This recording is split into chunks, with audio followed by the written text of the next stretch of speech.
In May of 1969, deep in the mist-drenched jungles of Vietnam, American soldiers were ordered to climb a nameless hill.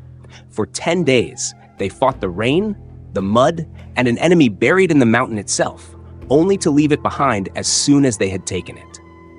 What was meant to be a simple assault became one of the most haunting questions of the war. How can you win a battle and still lose its meaning? In the far western reaches of Thu Thien Province, the A Shau Valley lay hidden beneath a constant veil of mist and rain. To the untrained eye, it was only another ribbon of green, hemmed in by ridgelines and forests. But to those who fought in the Vietnam War, it was a corridor of life and death. For the People's Army of Vietnam, the valley served as one of the crucial arteries of their entire southern campaign. Narrow trails threaded through the mountains, connecting caches of ammunition and rice, underground hospitals, and jungle workshops that pulsed with the heartbeat of the war. The valley's proximity to Laos allowed the North Vietnamese to move men and supplies safely along the hidden branches of the Ho Chi Minh Trail before slipping back across the border. For years, American and South Vietnamese planners looked at the A Shau as a gate, a dark doorway through which the enemy entered the South. And they resolved that someday it had to be forced open. Towering above that jungle sea was Hill 937. To local villagers, it was known as Dong A Bia, the Mountain of the Crouching Beast, a name that captured both its shape and its menace. The mountain was steep, its slopes layered like the steps of a broken stairway, covered by elephant grass, tangled bamboo, and ancient trees whose roots twisted around the bones of older wars. Every approach was narrow, slick with mud, and shielded from view by mist that hung low even in daylight. At the top, the Pavan had dug deep into the earth, carving bunkers and trenches that wound like a labyrinth through the foliage. On maps, it appeared only as a numbered contour, a hill among hundreds, but within the valley, it was a fortress built from rain and stone. At first glance, it made little sense to fight for it. The hill guarded no city, no bridge, no airfield. It was, as one American officer later said, an unremarkable rise in a valley full of unremarkable rises. Yet the logic of the war demanded otherwise. Whoever controlled the ridge commanded the view over the valley's floor, the arteries of supply, the approach routes, the infiltration paths. And more than that, there were North Vietnamese soldiers up there. That fact alone turned an obscure mountain into an objective of national attention. In a war measured by body counts and daily tallies, possession was less important than contact. If the enemy was there, then he had to be engaged, no matter how inhospitable the terrain. In May of 1969, the operation known as Apache Snow began. The plan came from the higher headquarters of the 101st Airborne Division, which had taken over responsibility for the A Shau sector. Its concept was simple on paper, but punishing in practice. Sweep the valley from north to south, hammering at the concentrations of Pathan forces and disrupting their network of supply bases. Air mobility would carry the fight, companies lifted by helicopter, descending on landing zones carved out of jungle clearings, then fanning out on foot to seek contact. The name Apache Snow was meant to evoke the image of a relentless storm rolling down the mountains. Few of the men realized how literal that metaphor would become. The political wind in Washington shaped the battlefield as much as the monsoon. After the shock of the Tet Offensive, public patience for the war had thinned. Leaders in the Pentagon pressed for clear, measurable progress to justify continued commitment, while a policy of Vietnamization, transferring the burden of combat to South Vietnamese forces, was already being drafted. Commanders in the field were caught in a grim arithmetic. Success was calculated not by territory held, but by the number of enemy dead. The search and destroy doctrine had hardened into a culture of attrition. Each operation became a scorecard, and each hill was another column in a ledger that reached all the way back to the White House. Apache Snow, therefore, was not only a military maneuver, but a political signal, proof that American units could still strike deep into the enemy's sanctuaries and prevail. The A Shau itself seemed to conspire against them. The valley floor was a quagmire, the air heavy with humidity, the mountainsides veiled in constant drizzle. Helicopters that tried to ferry troops or supplies often vanished into cloud and reappeared spitting mud.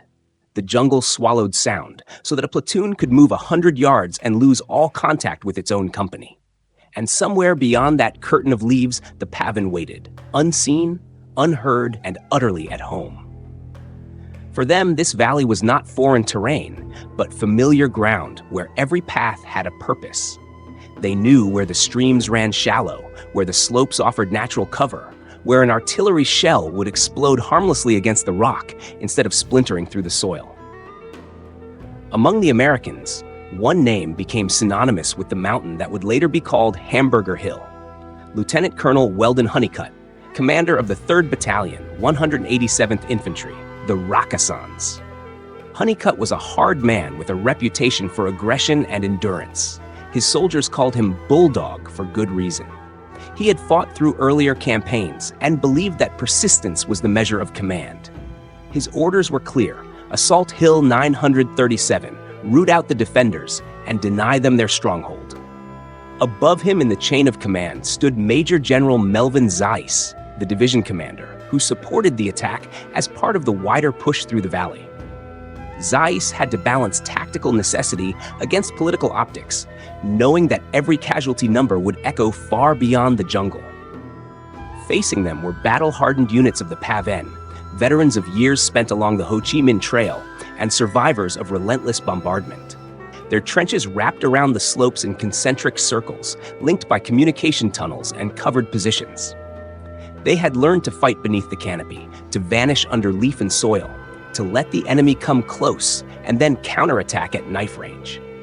For them, the hill was both shield and symbol, a place to prove that the North could still hold ground despite the overwhelming firepower of the United States.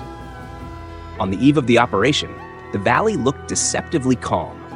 The rain had eased, leaving behind mist that clung to the treetops. Helicopters circled like dragonflies, dropping reconnaissance teams onto distant ridges. At the base of the mountain, the Americans assembled their maps, checked their radios, and prepared their weapons, unaware of the maze waiting above. The mission orders spoke in dry language. Objective Hill 937, search and clear. Maintain contact with adjacent units. Yet, those few lines would pull hundreds of men into one of the most brutal small unit battles of the entire war. From the first step into the elephant grass, they entered a different world. The ground sucked at their boots, the air smelled of wet soil and cordite, and visibility shrank to the reach of an outstretched arm. Every shadow hinted at movement, every rustle might be a rifle barrel. The PAVN had laid mines and booby traps along likely approaches, forcing the attackers to crawl uphill under constant tension. Firefights erupted suddenly, flaring and dying within minutes, leaving only the echoes of gunfire sliding down the valley walls. The climb became an ordeal of endurance as much as combat, and still the summit remained out of reach. Yet, none of this was visible on the situation maps in distant headquarters. There, Hill 937 was only a point of elevation, a symbol of progress in a long campaign. The operation moved forward by the clock. Insert, sweep, report, extract. Numbers replaced faces. Each engagement was tallied, each casualty coded. In that arithmetic, the mountain seemed small, just one more objective. On the ground, it was something else entirely, a green fortress that would consume the strength of men and the logic of strategy alike. The story of Hamburger Hill did not begin with the first bullet or end with the last. It began here, in the reasoning that turned an obscure hill into a battleground. It began in the belief that dominance could be proven through persistence, that victory could be measured in increments of altitude and body counts. The soldiers who marched toward Hill 937 carried not only their packs and rifles, but the weight of an entire policy, a vision of war that demanded visible triumphs no matter the cost. They would discover, in the days to come, that some victories echo longer than defeats, and that even a nameless mountain can become a monument to the contradictions of an era. By the time the sun fell behind the ridge, the valley was already trembling with distant artillery. The decision had been made. The gateway of the A Shau was to be forced open. What waited on the other side was not a corridor, but a crucible. A place where strategy, politics, and the human will would collide under rain and fire. The hill itself, silent and indifferent, stood ready to test them all. The order arrived like weather. inevitable, blunt, and indifferent to the men who would carry it out. In the command tents, map tables were spread with the same meticulous calm one uses to chart a storm.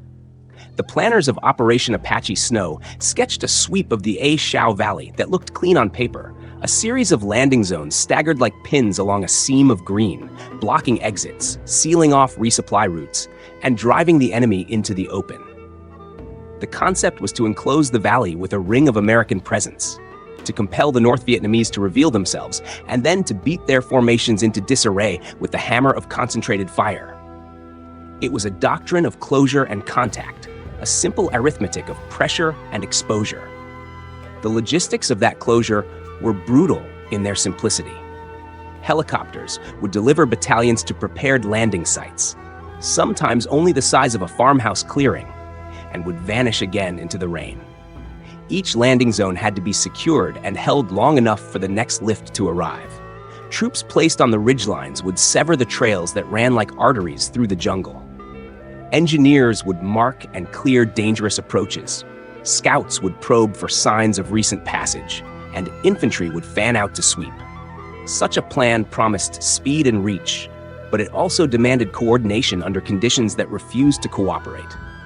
The attack on Hill 937 was organized along an east-to-west axis, a crooked bar intended to press the defenders along their flank and drive them up into predictable killing ground. The main strike would come from the direction that offered the most direct approach up the slope, while secondary elements skirted along subsidiary ridges to pinch the defenders between converging forces. Artillery and aircraft, when available, were to soften suspected strongpoints before the infantry reached their lines. In practice, this meant that the thunder of preparatory fires would precede the men, raking the foliage and shaking loose the leaves into a dull rain of debris. The expectation was to find pockets of defenders, perhaps disoriented by surprise, to be forced into hasty withdrawal or encirclement. Responsibility for the spearhead fell to the 3rd Battalion, 187th Infantry, a regiment whose men had earned a reputation for steady aggression. They would be the ones to press the steepest climb, to take the ground first and to hold it while others moved to consolidate. Surrounding units were assigned roles that required both patience and initiative. Companies were told to spread along the ridgelines, searching for weaknesses in the enemy's layout, probing for tunnels, and attempting to unsettle the defenders by cutting off avenues of escape. Some elements would push diagonally up gullies and terraces in a method sometimes termed climbing the hill, moving in small bounds to clear the vegetation and expose firing pits. The slowness and caution demanded by that task clashed with the urgency felt by men who knew that time on exposed slopes meant casualties. Intelligence and reconnaissance sketches revealed a more forbidding reality than the maps suggested. Patrols had found evidence of carefully crafted defenses, trenches hollowed into the red earth, wooden revetments braced against looter and shell, and strings of concealed mines and booby traps woven across likely approaches. Observation posts had caught glimpses of firing positions set low and tight beneath the canopy, small apertures that gave the defenders enough view to aim without revealing the depth of their fortifications. These signs pointed to defenders who had anticipated an assault and prepared to turn the slope into a layered obstacle. The reports were clinical, short lines on intelligence summaries, but the implication hung heavy. The assault would not be a march, but a grinding. There was a difference between planning firepower on a dry map and delivering it under the sky of the A Shau. The weather there was a partner to the defenders. Low clouds hid the ridges from aerial observers. Rain turned ridgelines to slick, treacherous slopes that swallowed boot traction and muffled movement. Aircraft could not always maintain station. Bombs and rockets that fell through canopy often missed their marks or detonated harmlessly among vines and branches. Even artillery, summoned from positions some distance away, could struggle to reach precisely into the dense vegetation. The jungle was a buffer against the massive firepower the attackers relied upon, and the defenders had learned to exploit that buffer. In effect, the weather neutralized much of the technological edge and returned the fight to the realm of close, bloody contest. Commanders on the ground understood this and tried to adapt. They increased the number of foot patrols, coordinated more careful, piecemeal clearing operations, and attempted to use indirect fire in creeping patterns to push defenders into prearranged kill zones. Helicopter gunships loitered as close as they dared to pepper suspected positions, and squads trained in immediate action drills rehearsed methods of reducing bunkers with grenades and satchel charges. But the rain and the suspension of visibility turned even these adaptations into gambles. A misread ridge could lead to an approach that walked a platoon into a camouflaged tube of fire. A shell that landed a few meters short could send soil and shrapnel into friendly positions as readily as into the enemy's. The men who would climb that slope carried these plans in their pockets and in their heads, but they also carried knowledge passed on in low conversations the night before. Older sergeants spoke of the discipline required to advance on a fixed line when the enemy could appear in any shadow. Lieutenants drew rough sketches of the hill that showed where previous patrols had found wire or a natural defile. They practiced clearing rooms in makeshift exercises, throwing simulated grenades, and rehearsing the choreography of the assault. It was grim preparation for a simple truth.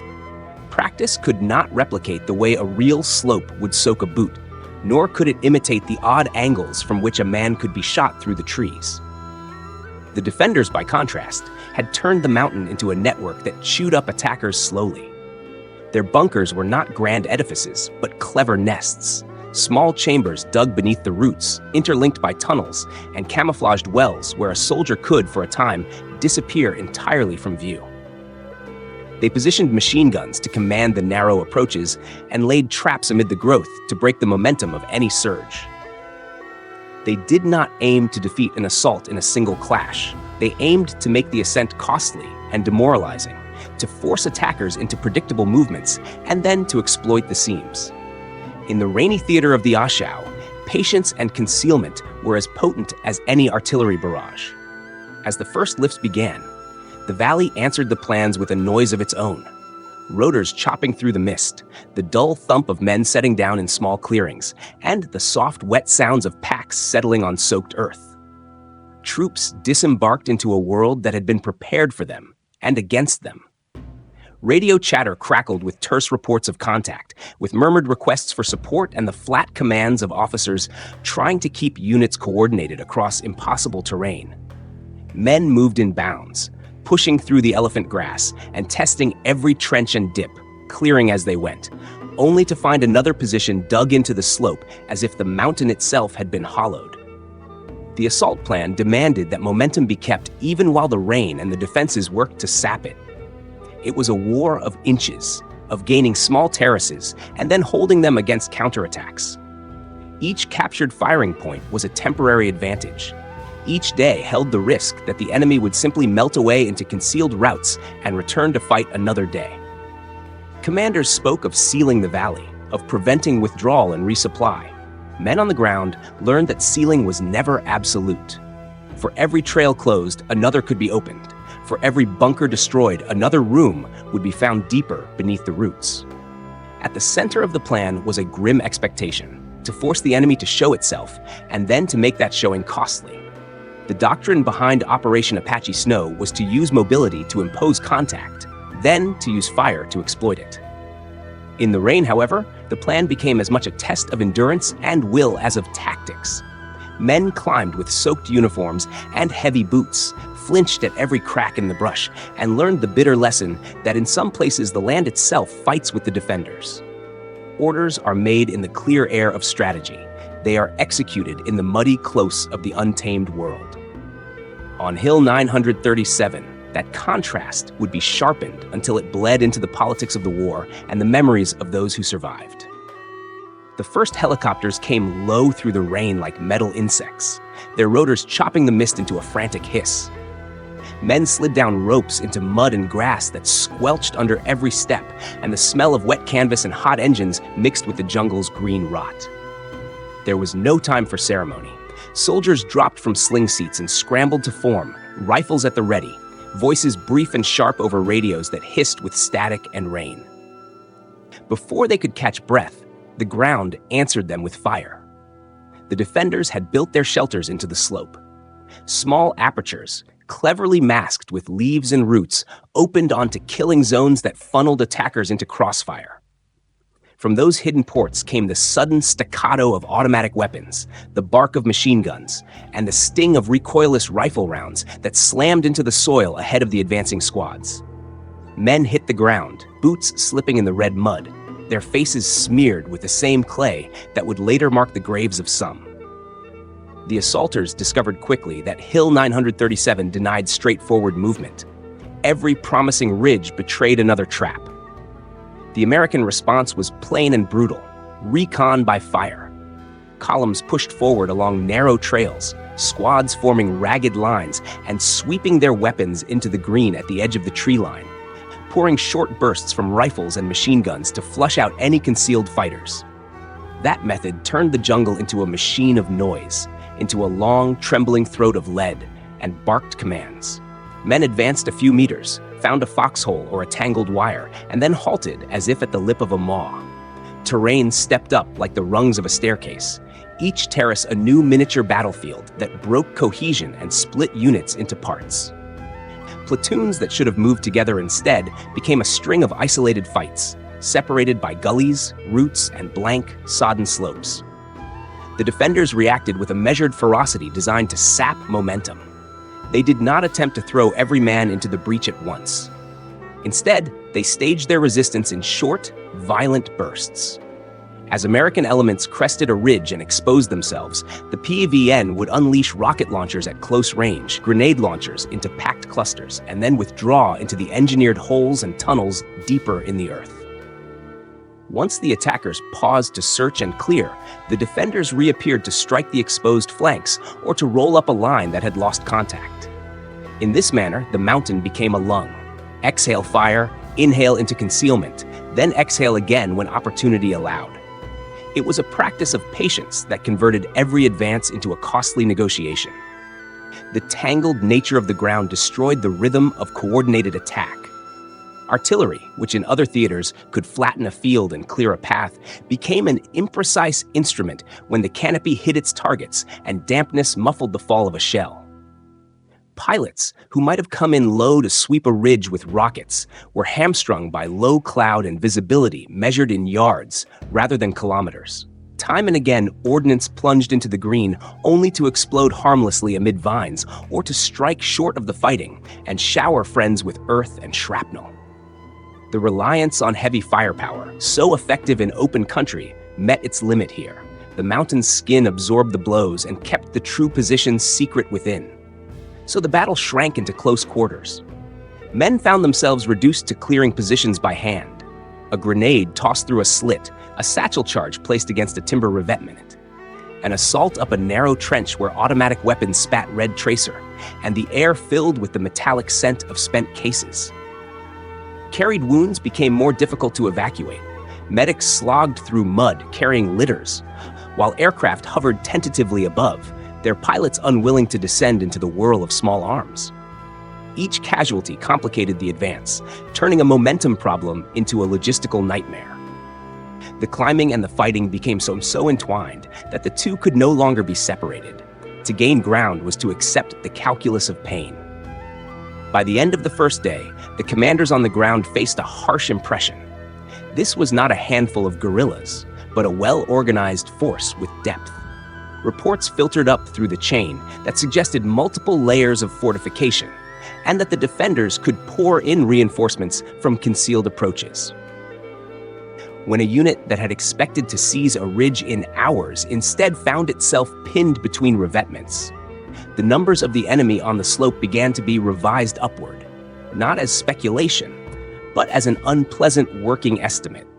It was a dangerous guess to believe that a full regiment might be in place, but the pattern of resistance, the volume of fire, and the number of wounded pointed in that direction. Commanders felt compelled to respond with heavier hammers. Orders flowed back for more artillery and for the mobilization of all aerial support possible. Batteries that had been held in reserve now unrolled their tubes and began patterns of fire designed to strike the hill's apparent strongpoints.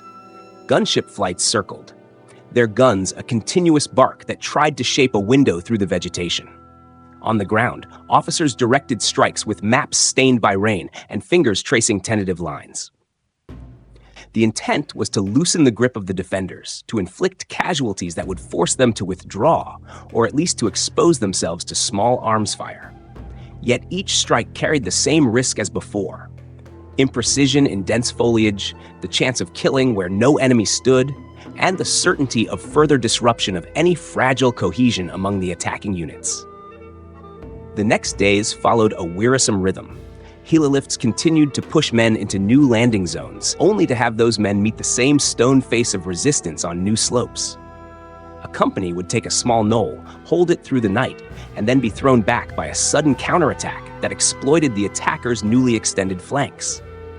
Communications frayed as batteries of noise and weather and mud conspired to make radios unreliable. Officers on the ground shouted their orders into the damp air and then watched as the terrain changed those orders into something else entirely. Units became islands of men, fighting their own localized battles with only intermittent awareness of the neighboring struggles. Amid this grinding engagement, a grim vocabulary emerged among the soldiers.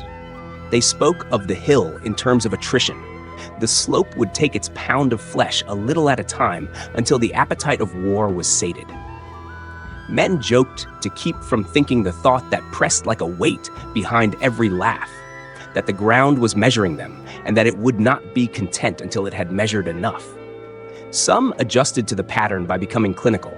Others grew quiet, the way a man does when he has seen too many of his friends folded into a single landscape. The small acts of courage multiplied.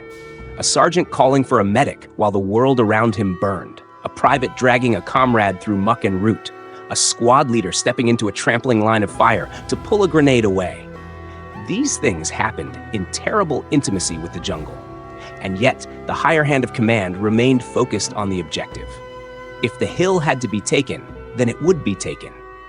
The belief was that with enough pressure, boots, bullets, and iron from above, the defenders would have to yield. That conviction would demand more assaults and more days of rising and falling on the same treacherous ground. The first contacts of the 10th to the 12th had made clear how costly the price might be. They had also revealed another truth. The enemy had prepared not merely to contest, but to endure, to trade space for time, and to force the attackers to pay with lives for each terrace gained. In that exchange, the mountain held the advantage of concealment, of prepared positions, and of weather that blunted the worst of American firepower. The order to attack had been lawful and plain. The price of carrying it out was becoming appallingly clear. When the first assaulting columns started to push up the slopes, they were met not with a single line of riflemen, but with a complicated geography of defense that had been coaxed out of the mountain itself. The North Vietnamese had not built one fortification and waited to be discovered. They had carved the hill into a system of tiers and belts, each one built to blunt an advance and to feed casualties back into the attackers until momentum ran out. The structure was not improvised rubble, but patient architecture. Staggered firing positions, like teeth along the ridgeline, interlocking trenches that zigzagged to shelter movement, reinforced shelters dug deep into the red earth to resist direct hits, and covered emplacements placed so that a single weapon could command a narrow approach and then be concealed again. Approach routes across those slopes read like a catalog of obstacles. Where the trees thinned, stakes and sharpened timber hid in the grass. Paths likely to be used were wired with mines and improvised charges. Where gullies offered footing, they were turned into killing funnels, splayed by machine guns that were sometimes only a few meters apart, but staggered in depth so that a man who broke through the first line would find a second muzzle awaiting him. Tunnels threaded those defensive belts like secret veins. A soldier could disappear beneath the roots, move through earth to a different aspect of the slope, and emerge to strike at an exposed flank. These tunnels were not primitive holes. They were reinforced and ventilated, deep enough to protect a man from blast and shallow enough to allow rapid sortie. The defenders had learned how to make the hill itself into a field army's workshop. Supply and rotation through the A Shau did not follow easy logic. The valley opened into borderland that favored those who knew it.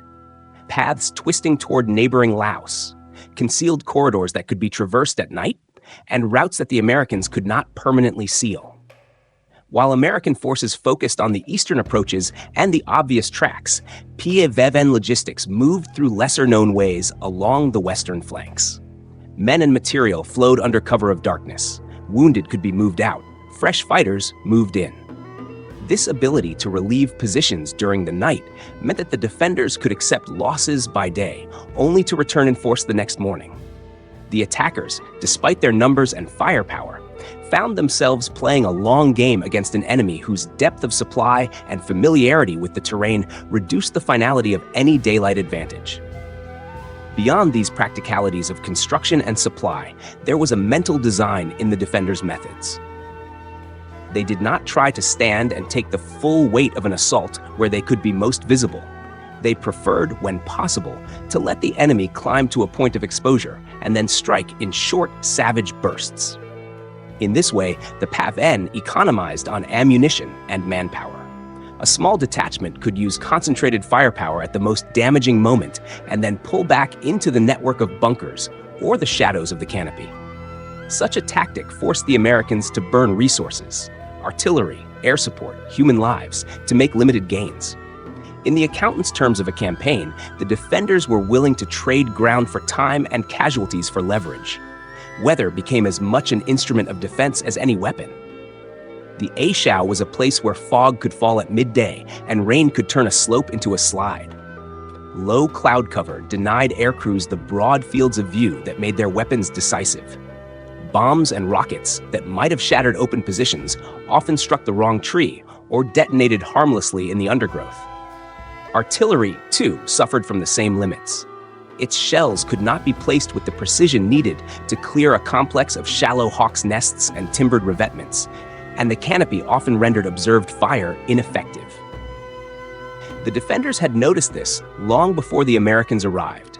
They had chosen to confine themselves beneath the cover of their engineering works until the storm and the trees did the rest. Rain, in effect, became a mask that allowed movement and preservation. Discipline sealed the system. Orders to hold the ridge at all costs were more than patriotic slogans. They were directives that shaped the daily routine of rotation, of casualty evacuation, and of reinforcement. Men took their turns on the forward bunkers in a steady rhythm, one squad replacing the other as the light faded and the jungle swallowed sound. Medics moved along the zigzag trenches under the protection of covered angles, pulling men into the network of tunnels where wounds could be treated away from bombardment.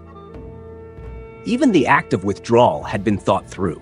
When positions had to be abandoned, the defenders pulled back along prepared egresses, placing booby traps behind them to slow pursuit.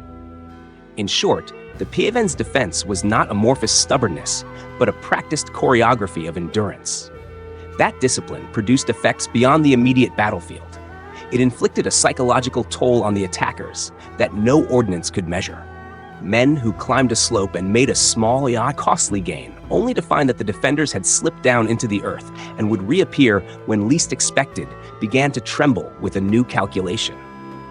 The cost of a yard of ground could be counted in blood, and each measure of success tasted of futility when the circle of resistance could be refilled overnight. Gradually, patience on the enemy's side hardened into frustration within the attackers' ranks. Officers who ordered further assaults did so in the knowledge that their troops were exhausted. Commanders who withheld a strike did so with the awareness that a small reprieve might allow the defenders to restore another layer of defense. The design of the PAVN positions also magnified the physical difficulties of medical evacuation and resupply for the Americans. Narrow trails and engineered traps meant stretchers had to be hand-carried over uneven ground for long distances. Medevac helicopters could not always set down. When they did, they became tempting targets for the defenders' quick bursts of fire aimed at clearing a landing zone. Supplies could only be moved by small parties who risked ambush and descent. This logistics bind turned tactical wounds into strategic headaches. Each casualty demanded attention, and attention diverted from the forward momentum. Perhaps most important was the way the layered defense shaped the tempo of the entire operation. The attackers had envisioned rapid sweeps and pincer movements. Instead, they met attrition. Slow advances, punctuated by violent contact, gains measured in yards rather than kilometers, and a relentless need to consolidate every small terrace. The Paven did not have to win any single engagement outright. They only had to make each success for the attackers uncertain enough, bloody enough, and costly enough to sap the will to continue in the same mode. Over time, such a pattern could shift the calculus of commanders who weighed objectives against political and human cost. That calculus was not static. As assaults ground on, the attackers adjusted. More artillery fired in creeping patterns. More gunships circled with a devotion that risked their own losses. And infantry tried new techniques to clear bunkers, using satchel charges or flamethrowers where possible. But the defense adapted too. When a firing pit was destroyed, a new one would be found deeper down. When a trail was blocked, another track through the undergrowth would be cleared under moonlight. The mountain and its defenders absorbed the American methods and transformed the contest into a test of patience.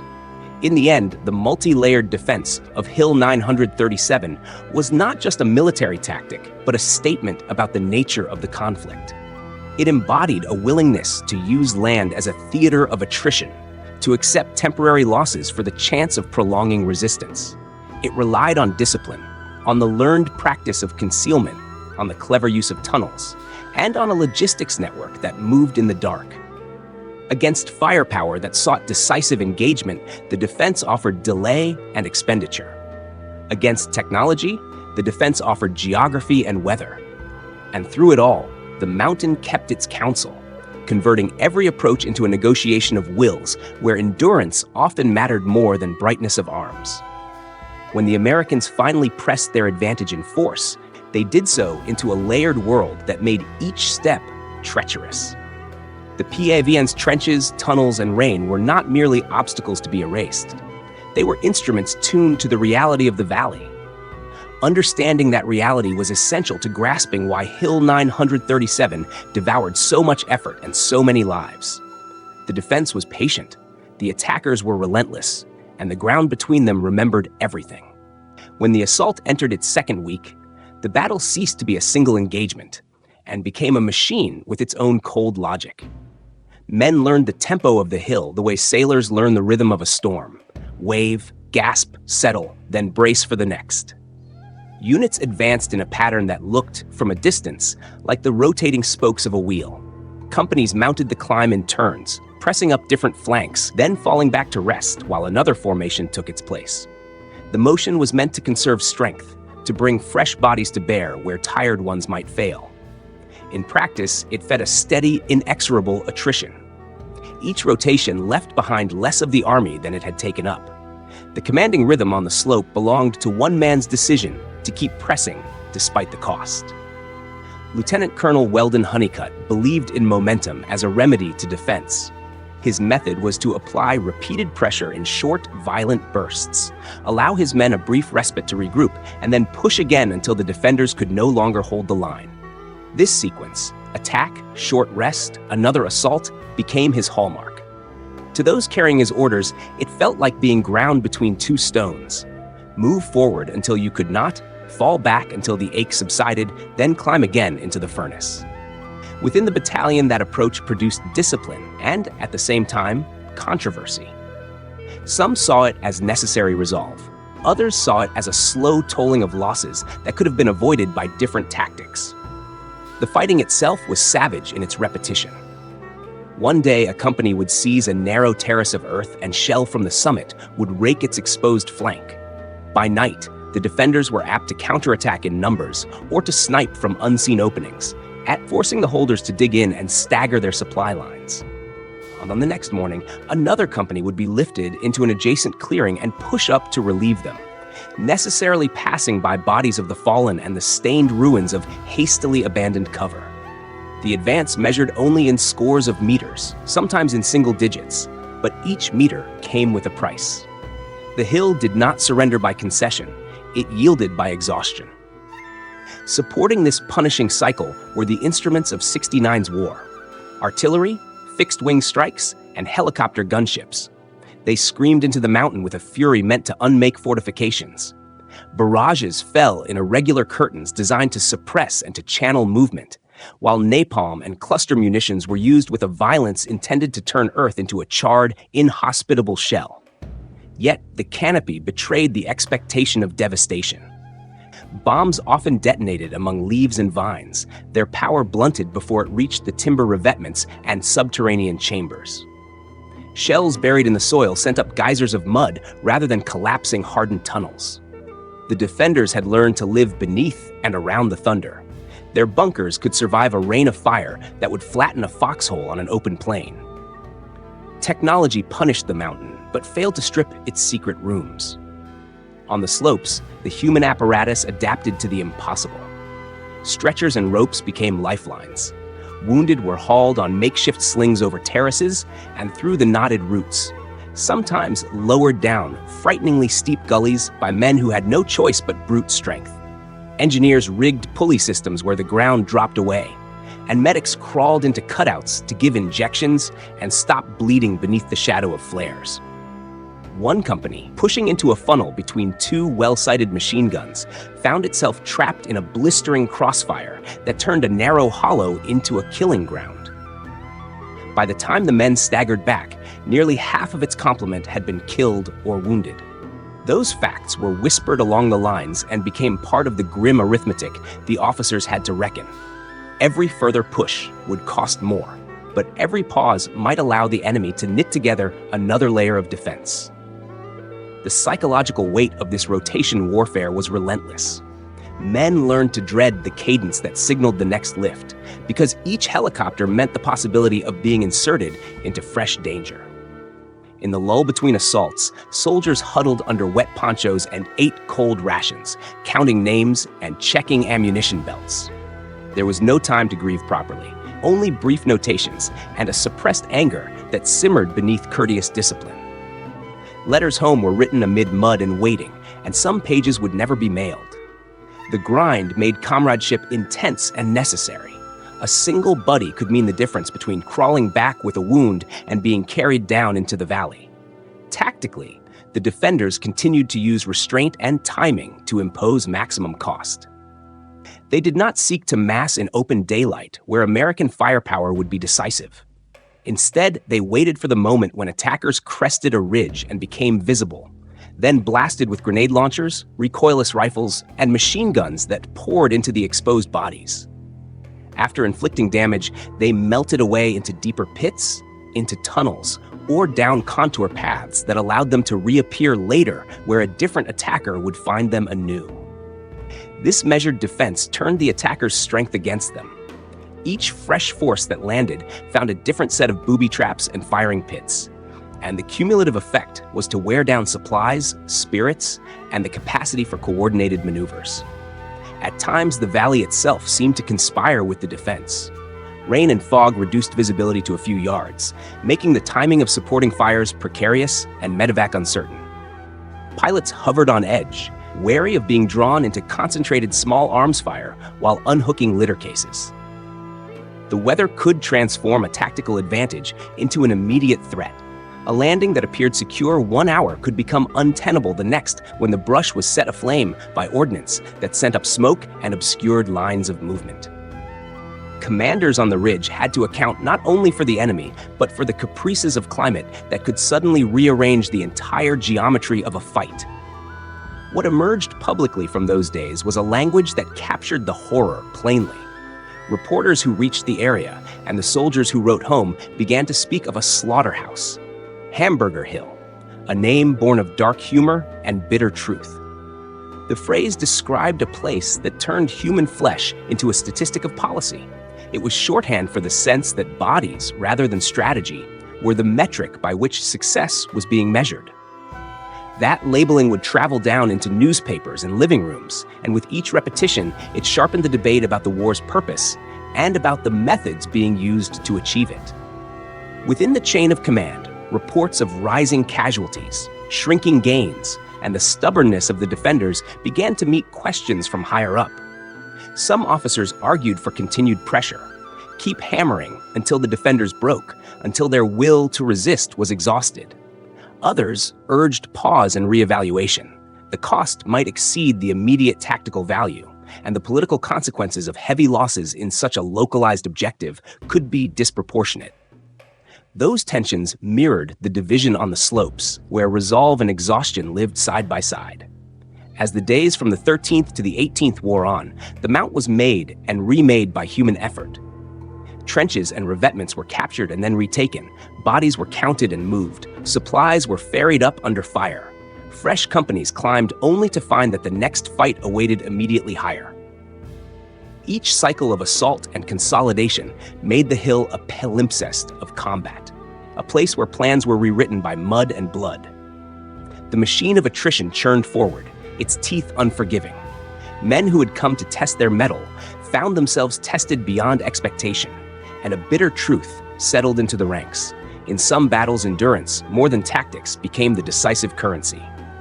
For 10 days, the mountain had resisted everything poured upon it: artillery, bombs, and the persistence of men who had climbed and fallen back more times than they could remember. By the 19th of May, the assault had reached its final composition. The battalion commanders gathered under ponchos that leaked in steady rhythm, rain drumming on their helmets, maps limp with water. They decided on one last convergence, a double-pronged attack that would squeeze the defenders from both flanks and drive them upward into the spine of Hill 937. There would be no more probing, no more partial advances. It would be a coordinated strike, the closing of jaws. Orders filtered through the ranks in hoarse whispers: prepare ammunition, redistribute grenades, clean rifles, though they were already rusted from moisture. The plan was stark. At first light, companies would move simultaneously along converging ridgelines, link at the upper trench system, and break through in a single push. Supporting fire would begin before dawn to mask the movement, a prolonged barrage meant to grind the hill's crest into submission before boots reached it. No one spoke of retreat. The mountain had become a point of pride as much as strategy. Night fell heavy and alive with sound. The jungle hissed as water poured from the sky, turning foxholes into shallow pools. Somewhere above, the defenders shifted in their dugouts, waiting, perhaps guessing the shape of the next attack. The Americans crouched in the dark, their faces pale under flashes of lightning that momentarily revealed the outlines of the slope, the place they would have to climb again when the rain stopped. Some men prayed, others smoked in silence, cupping their hands around the faint glow. The mountain felt like a living thing breathing under the downpour. At first light, the artillery began, an unbroken roar that rolled through the valley and shook the mud loose from the slopes. The final assault had begun. Infantry moved in staggered lines, slipping on the slick earth, rifles held across their chests to keep mud from clogging the barrels. Communication was reduced to gestures: point, wave, nod. They climbed into a fog so thick it erased the world beyond a few yards. The roar of shells overhead was constant, but the moment they crested the first trench line, the air became a hive of small arms fire. The defenders fought with precision and economy. Their positions were close, so close that grenades and rifles did most of the work. The Americans began peeling away each pocket of resistance by hand. Peeling the shell, they called it. Tossing grenades into bunkers, firing bursts through the openings, following up with M72 anti-tank launchers to collapse timber roofs and earthen walls. They advanced in increments of blood and smoke, each small explosion marking another bunker silenced, another few meters gained. The smell of burning vegetation mixed with the sour scent of explosives and wet soil until the air itself felt alive with gunpowder. Within the maze of trenches, the battle turned to chaos. It was no longer a question of line and formation, but of individual struggle. Men ducking around corners, firing point blank, shouting to be heard over the noise. Every mound could conceal a defender. Every root system could hide a tunnel mouth. The fight was reduced to instinct: see, react, survive. A private who had carried his friend's pack the day before now found himself alone, trading shots through a hole in a log wall. A squad leader sprinted across an open gap and hurled a grenade into a shadowed pit, feeling the concussive heat slap his face before the smoke cleared. The mountain swallowed these moments whole, indifferent to which side they belonged to. By midday, the pressure began to tell. The defenders, battered by days of bombardment and hemmed in by converging American lines, started to withdraw in stages down the western slope, carrying their wounded where they could and leaving behind what they could not. Their resistance had not broken. It had bled slowly away. The Americans, too exhausted to pursue far, focused on consolidating what they had gained. The last bursts of gunfire echoed down the valley and then fell silent, replaced by the strange emptiness that follows prolonged violence. At 2 in the afternoon, soldiers from the 3rd Battalion, 187th Infantry reached the summit. The rain had slowed to a drizzle. A handful of men stood on the barren crest. No trees left standing, only churned mud and fragments of timber. Someone unfurled a small American flag, its colors dulled by moisture, and planted it in the soft ground. Around them, smoke curled upward in thin gray tendrils. They had climbed for 10 days to reach this point, through weather and fire and disbelief. The hill was theirs, at least for the moment. In the clearing silence, they took stock of what the victory had cost. 70 men dead, more than 370 wounded. Dozens evacuated in critical condition. The airlift carried stretchers out in a steady rhythm that lasted through the night. Below, artillerymen rechecked their coordinates, unsure whether the firing would resume or finally end. The Pavan losses were officially listed as 630, though no one on the mountain could confirm how many of those numbers were real. It was the kind of tally that satisfied reports, but did little to fill the emptiness that followed the fight.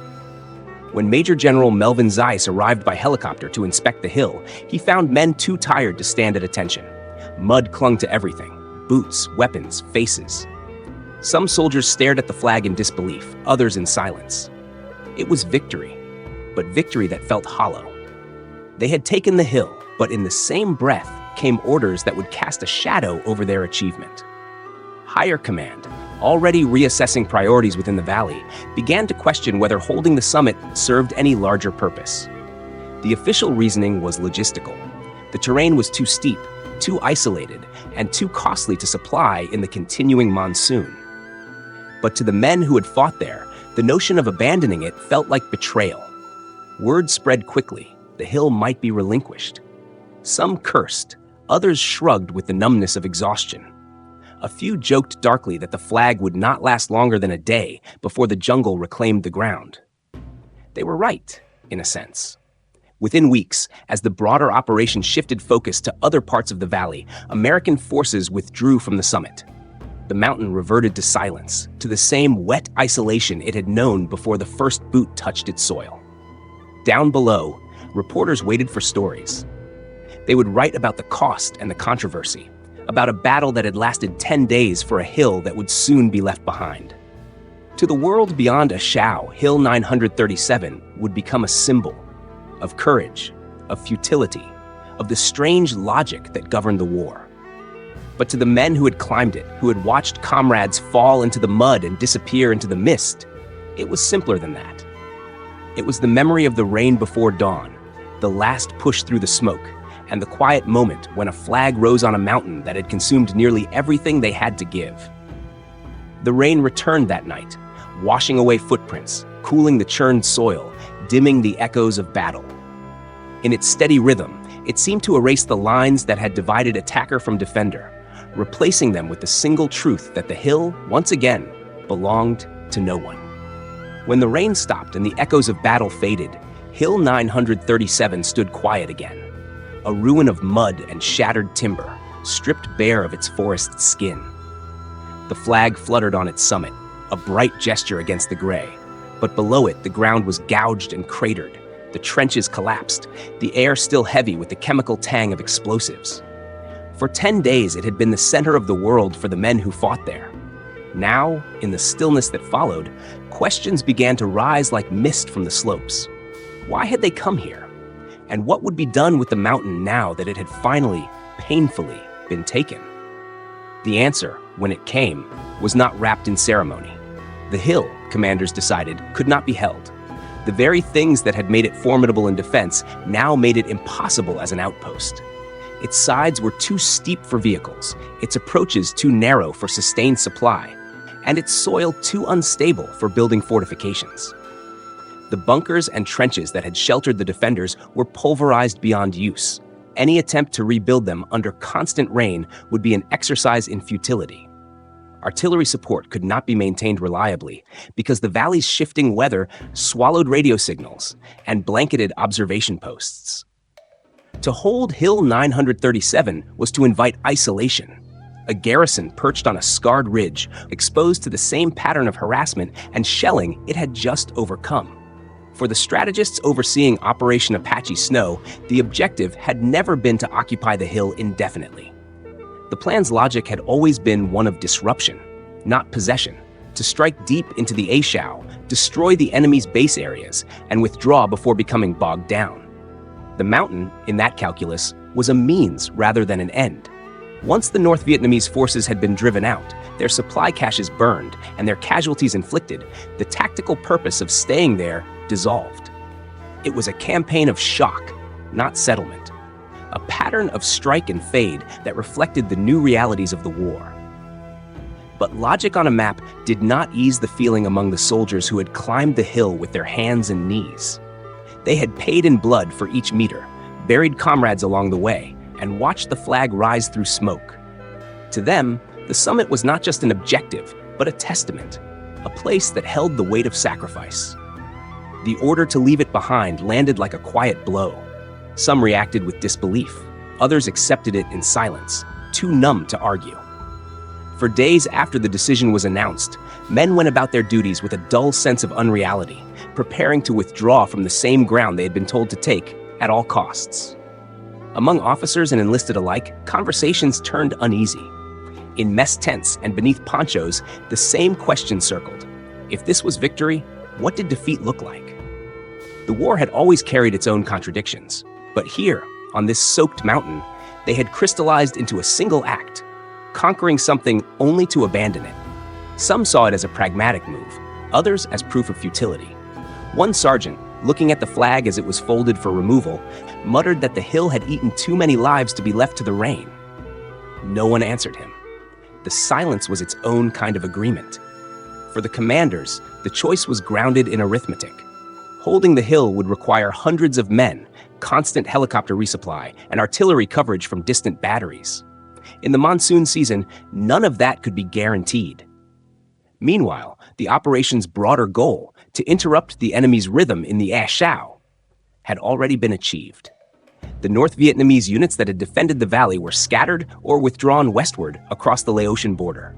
To linger was to risk being drawn into another siege without purpose. So the order went out. Pack up, destroy what cannot be carried, and prepare to move. When the helicopters returned, their rotors churned the mud into spirals, lifting debris and ash into the air. The flag that had stood for triumph came down, folded carefully by men whose faces betrayed nothing. They descended the slope one last time, past the same trenches and clearings that had cost them so dearly. The mountain, once a vision of green, was now an open wound of red earth. Rain began again as the last liftoff shook the valley, erasing footprints and filling the shell holes with water. In the villages and camps below, the story spread that the Americans had taken the hill and then abandoned it. For the North Vietnamese, this was no surprise. They understood the rhythm of this kind of war: attack, disperse, return. Within weeks, patrols reported that the enemy had moved back into the area. New tracks cut through the jungle where old ones had been bombed. New bunkers began to take shape beneath the regrowing canopy. The mountain, indifferent to flags and reports, was reclaiming itself. The cycle of the A Shau resumed, as if the days of slaughter had been nothing more than a violent interruption in its endless green. The American press would later turn this episode into a symbol, and rightly so. It captured the paradox of the Vietnam War in miniature: the ability to win every battle, yet struggle to define victory. Hill 937, called Hamburger Hill by those who survived it, stood as a monument to that contradiction. The United States could bring its full strength to bear on a single slope, could climb it under fire and claim it in triumph. But when the dust settled, the logic of the wider war dictated retreat. It was a victory both undeniable and meaningless, a triumph immediately undone by the necessity of leaving. For the soldiers who walked away, The memory of that withdrawal lingered far longer than the battle itself. They carried it home in fragments. The smell of wet soil, the faces of the lost, the sound of the rain drumming on helmets during the climb. Some spoke of it years later as a moment of disillusionment, others as the purest proof of endurance. The hill had taught them something about courage, but also about the limits of it. You could conquer a mountain and still lose something essential in the process. The belief that what you suffered for would last beyond the next rain. As the helicopters disappeared into the mist, the jungle began its slow, quiet work. Shoots of green pushed through the burned soil, birds returned to the upper branches, and the scars of bombardment softened under moss. In time, Hill 937 would look once more like a nameless rise in an endless valley. But beneath its calm surface lay the layers of a struggle that neither side would forget. A victory taken, relinquished, and finally absorbed by the earth itself. When the helicopters lifted from the valley and the mountain disappeared behind them, the soldiers thought the story of Hill 937 had ended. They were wrong. The battle was about to begin again, not in the mud and rain of A Shau, but on the pages of American newspapers, in television broadcasts, and in the voices of a public growing weary of a war that seemed to produce blood rather than progress. What had been a single operation, designed to test an enemy's strength, soon became a symbol that tested the nation's patience. The first reports arrived as terse military statements. U.S. forces engaged enemy units in Thua Thien province. Heavy fighting on Hill 937. Objective secured. The words were sterile, as all official briefings were meant to be. But the casualty numbers that followed, 70 Americans killed, more than 300 wounded, struck differently when paired with the revelation that the hill had been abandoned soon after capture. In that contradiction, journalists found a narrative sharper than any communique: a tactical victory, strategic failure. The phrase spread quickly through newsrooms and living rooms alike, capturing in a handful of words what the war had become: a campaign of measurable triumphs that added up to nothing enduring. Then came the images. On the 27th of June, Life magazine published an issue unlike any other: Faces of the American Dead in Vietnam, 1 week's toll. It filled 11 pages with the portraits of 242 young men who had died in a single week, their photographs taken from hometown newspapers and family albums. No captions of valor, no battlefield context, only names, ages, and faces staring out in quiet, irreversible testimony. Among them were men who had fallen on the slopes of Hill 937. The impact was immediate and visceral. Across America, people flipped through those pages and found not soldiers, but sons, classmates, and neighbors. The abstraction of casualty figures dissolved into the concrete reality of loss. From that moment, Hamburger Hill became shorthand for futility.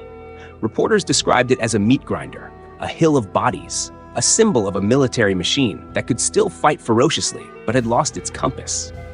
Columnists asked the question that generals had long avoided answering in public: was this hill, any hill, worth the lives being fed into it? The photographs of weary soldiers covered in mud and blood replaced charts and strategy maps on nightly news segments. For the first time, an operation that had been planned as routine counterinsurgency was now discussed as a moral indictment. The phrase body count began to sound less like a measure of success and more like a confession. The controversy moved beyond newspapers and into the corridors of power. Senators, already skeptical of the war's direction, cited the reports from A Shau as evidence that the U.S. strategy in Vietnam was broken, focused on short-term attrition instead of sustainable goals.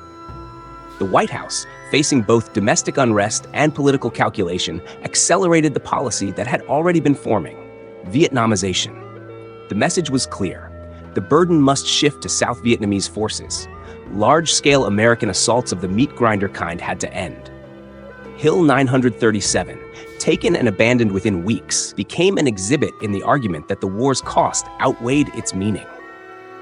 Inside the Pentagon and among field officers, the backlash stung. Many believed the press had simplified what had been, in military terms, a deliberate and necessary operation. They pointed out that the attack had disrupted North Vietnamese supply routes through A Shau, forcing enemy units to retreat and abandon stockpiles. It had accomplished what it set out to do. Yet such arguments were powerless against the photographs, and the mounting distrust of a public now convinced that something had gone terribly wrong in the way the war was being fought. The gap between battlefield logic and public perception had widened into a gulf. For the veterans who had fought on the Hill, that gulf became personal. Some read the articles and felt betrayed, reduced to symbols of waste rather than endurance. Others admitted, quietly, that they had asked themselves the same questions in the mud before the journalists ever had.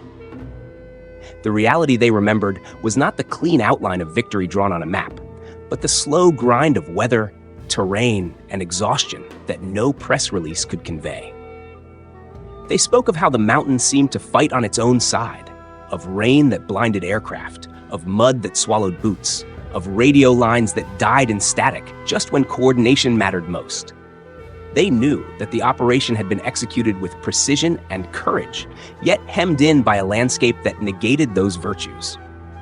The tension between how the battle was fought and how it was seen became the defining legacy of Hamburger Hill. The soldiers had measured success in comrades rescued, positions gained, and endurance proved. The public measured it in headlines and numbers: 70 dead, 370 wounded, 1 hill abandoned. Both were true, yet together, they revealed a deeper fracture: the war's inability to reconcile bravery with purpose. As the summer of 1969 unfolded, the name Hamburger Hill echoed through debates on the Senate floor, college campuses, and kitchen tables. It marked a turning point in the American conversation about Vietnam, shifting focus from whether the United States could win to whether winning still meant anything. For the men who had fought there, it was strange to see the place turned into metaphor, to watch the mud they had bled in reappear on glossy pages and television screens. The world now spoke their story, but not in their language. By the end of that summer, the flag once planted on the summit was long gone, but its shadow remained, fluttering not over a battlefield, but across the conscience of a nation. Hill 937 had become more than a military event. It had become a mirror held up to the war itself. The men who had fought in its rain and trenches receded into silence, while their battle lived on as a question no victory could fully answer. How many hills and how many lives did it take before a nation realized it was climbing toward nothing at all?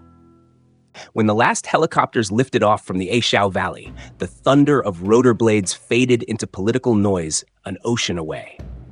The battle for Hill 937 had not only scarred a mountain, it had cracked open a debate that reached the marble chambers of the United States Capitol. What began as a localized assault in a remote valley of Vietnam became, within weeks, a touchstone for America's reckoning with its own war.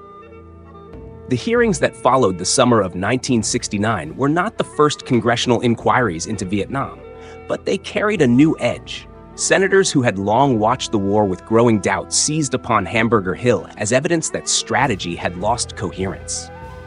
In sessions chaired by Senator J. William Fulbright, questions that had once been whispered became explicit. What did it mean to win? What objectives justified the toll in lives? Why was American strength being spent on barren hills only to be abandoned? The Fulbright hearings, as they came to be known, drew generals, analysts, and diplomats into an uncomfortable light. For every statistic of enemy killed, a senator could now point to photographs of American dead. The moral weight had shifted. No figure on a map could outweigh the faces printed on magazine pages. Inside the hearing rooms, the air was thick with contradiction. Military leaders defended the operation as a textbook example of aggressive counterinsurgency, a strike that disrupted enemy logistics and demonstrated resolve. But members of Congress pressed the larger question: was it necessary to prove resolve through attrition? Senator George McGovern, his voice sharp with disbelief, asked whether the Hill had been worth the price. Others followed with broader challenges to the doctrine of search and destroy, a term that now sounded brutal in the wake of Hamburger Hill's imagery. The hearings became a stage where the battle's mud and blood were translated into arguments over policy, and where generals, more accustomed to giving orders than to answering questions, found themselves under interrogation. The ripple of public outrage that had followed the Life magazine spread lent momentum to this scrutiny. Scholars later described the reaction to Hamburger Hill as the point where public opinion began to demand limits, not on courage, but on the scale and purpose of sacrifice. The American people had come to accept that soldiers could fight bravely and still be sent into battles that accomplished little. That understanding reshaped expectations for the war. The era of massive ground offensives was drawing to a close. The emerging ecosystem of oversight and media magnified the process. Television networks replayed footage from Vietnam alongside images of senators pounding their fists on desks. Newspapers printed casualty figures beside transcripts of heated exchanges in the hearing rooms. For the first time, the machinery of government and the machinery of public information moved in parallel, feeding off one another to create a new kind of national sensitivity. A political conscience fueled by images and amplified by sound. The distance between the foxhole and the Capitol seemed to shrink. The war was no longer remote. It had entered the living room, and now it had entered the legislature. Within the Pentagon, the reverberations were immediate and uneasy. Senior officers debated the meaning of Hamburger Hill, not only as a battle, but as a warning. Some argued that the operation had been misrepresented, that the same principles of pressure and persistence had carried the Allies through countless victories in earlier wars. Others admitted that the doctrine had hardened into routine, that the quest for body counts had come to overshadow strategic logic. The term value of the objective became the new obsession of staff discussions. Every planned action now demanded justification not only in tactical, but in political terms. The lesson of the Hill was clear. No target, however small, could be separated from its echo in the public sphere. Even among those who had once been champions of relentless offense, a shift in tone was evident. Reports circulated urging smaller, more mobile operations, raids that struck at enemy supply lines, intelligence nodes, and transportation corridors without the burden of holding ground. Interdict, disrupt, withdraw replaced seize and hold. The idea was to maintain pressure while avoiding the spectacle of drawn-out infantry battles that invited scrutiny and outrage. It was a tactical adaptation and a political survival mechanism. At the same time, the Nixon administration began to formalize what it called Vietnamization, a process of turning the ground war over to South Vietnamese forces while reducing the American footprint. In practice, that meant fewer operations like Hamburger Hill and more emphasis on mobility, air power, and logistics denial. The war's arithmetic changed. American blood could no longer be the currency by which progress was measured. The calculus of credibility gave way to one of endurance. How long could South Vietnam hold if supported from afar? In the corridors of the Pentagon and on the floors of Congress, the name Hamburger Hill took on a strange dual life. For politicians, it became a rallying cry for restraint, a symbol of waste to be avoided. For generals, it was a cautionary tale, proof that tactical success could destroy strategic support. For journalists, it remained a headline shorthand for the absurdity of fighting and abandoning a nameless mountain. And for the men who had fought there, hearing their battlefield debated like a case study felt disorienting, as if the mud had been transmuted into paper and statistics. The debates that swirled through the Capitol after the spring of 1969 did not end the war, but they changed its direction. From that point onward, every operation carried not just an operational order, but a shadow order. Avoid another Hamburger Hill. Avoid another public storm. Avoid another headline that could undo the work of months. The oversight committees grew more assertive, the press more relentless. The war that had once been waged in jungles was now being contested in speeches, hearings, and televised debates. Thus, the hill that once stood in the A Shau Valley found its strange reflection in another hill thousands of miles away, Capitol Hill. One was made of mud and rain, the other of marble and microphones. Yet both were battlefields in their own right, testing endurance, conviction, and the meaning of victory. In one, soldiers had climbed through blood to plant a flag that would soon be lowered. In the other, legislators and citizens struggled to raise a new standard, one of accountability, limits, and the hope that the country might finally find a way down from its own exhausting ascent. In the half-century since the guns fell silent on the slopes of Hill 937, the rain has long since washed away the traces of foxholes and blood. The jungle has reclaimed what the war had burned. Yet the lessons of that mountain have endured. In classrooms, in field manuals, in the memories of those who climbed it, and in the uneasy conscience of the country that sent them there. The story of Hamburger Hill remains not merely a record of battle, but a study in the intersection of tactics, technology, politics, and human endurance, a reminder of how one hill can alter the way an entire nation wages war. The first lesson came from the unseen world before the first shot was fired: intelligence and reconnaissance. The A Shau Valley was no ordinary battlefield. Its topography was a labyrinth of ridges and ravines, its foliage so dense that aerial photographs often showed only a flat canopy of green, concealing the intricate geometry beneath.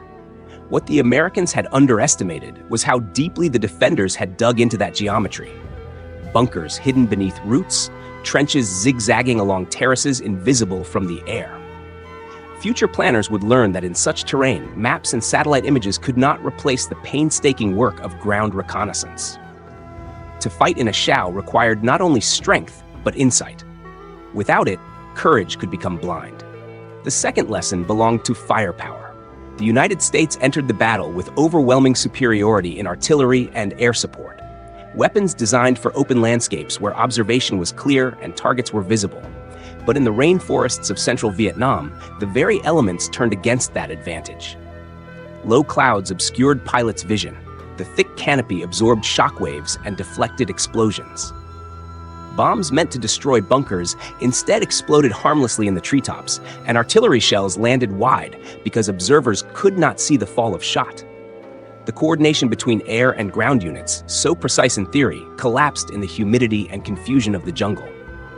Out of that frustration came a hard truth that would reshape later doctrines. Firepower, however vast, is only as effective as the environment allows.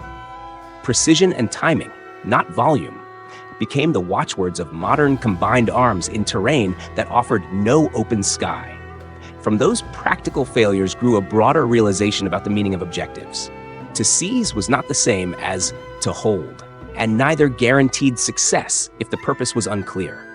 The capture of Hill 937 demonstrated that tactical victories could coexist with strategic futility. The mountain had been taken, yet it had to be abandoned. It proved, in stark relief, that a target's value must extend beyond the moment of its conquest.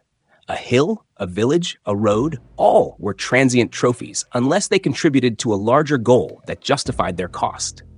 This principle, distilled from the blood and mud of a Shau, would later inform operational planning across conflicts. Every engagement must answer the question not only of how to win, but why. The fourth lesson was not learned on the battlefield, but in the echo that followed. A nameless mountain, thrust into the spotlight by photographs and casualty lists, had reshaped national policy. The media had done what artillery could not. It had forced a change in strategy.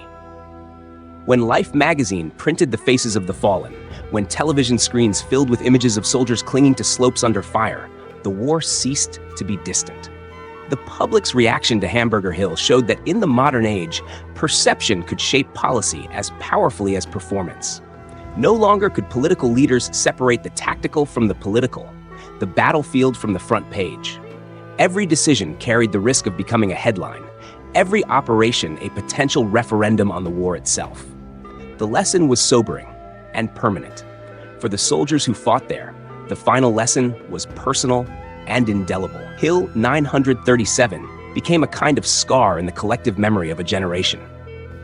Veterans who returned from a Shau spoke less of victory and more of endurance, of what it meant to follow orders when the purpose seemed to dissolve before their eyes.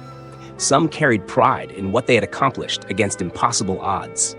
Others carried questions that never fully faded. In reunions and memoirs, they described the strange intimacy of that fight, the smell of wet earth, the sound of rain on helmets, the faces glimpsed in flashes of lightning and gunfire. To them, the hill was not a symbol or a scandal. It was a place where duty and doubt met in the same breath. Military historians would later call Hamburger Hill a case study in command. In their analysis, it revealed how tactical competence could be undone by strategic ambiguity, how orders, once detached from a clear purpose, could trap even the most disciplined army in cycles of effort and loss. The hill became a subject in war colleges, not for its size or duration, but for what it exposed: the tension between obedience and judgment, between aggression and restraint, between fighting to win and fighting to fulfill an expectation. It was a lesson that officers would teach for decades, warning future commanders that every assault carries not just physical risks, but moral ones. Over time, the hill's name joined the lexicon of cautionary tales alongside other places that defined the contradictions of modern warfare. For Americans, it stood beside Khe Sanh and Ia Drang as symbols of valor entangled with futility. For the Vietnamese, it was another thread in a vast fabric of endurance. One more chapter in a struggle fought not for hills, but for history itself. And for the world beyond, it offered a meditation on the cost of misunderstanding terrain, enemy, and purpose all at once. Today, as the jungle once again blankets the slopes of Dong A Bia, it is easy to imagine that the mountain has forgotten. The birds have returned, the vines have stitched the scars shut.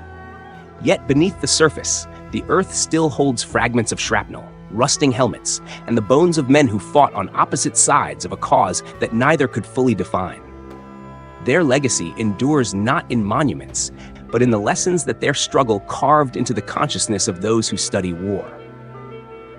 Hill 937 taught the world that courage alone cannot redeem a flawed design, that technology cannot command nature, and that victory without purpose is only another name for loss. It showed that even the smallest patch of ground can become a mirror in which a nation sees its own limits. In the end, that is the true inheritance of Hamburger Hill.